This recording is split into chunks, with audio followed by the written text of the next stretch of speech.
Hello everyone, আজকে চকলেটের ওপর 10 লাইনের একটি রচনা শেয়ার করছি।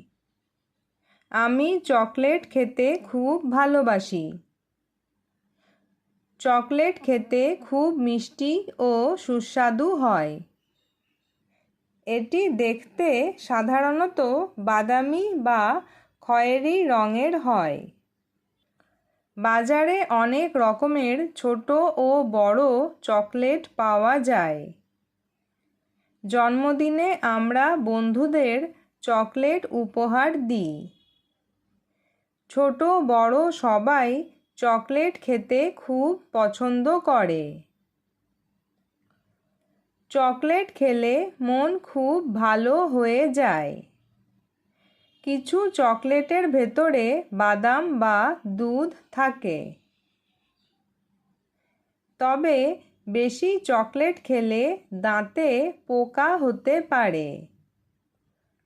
চকলেট আমার সবথেকে প্রিয় খাবার।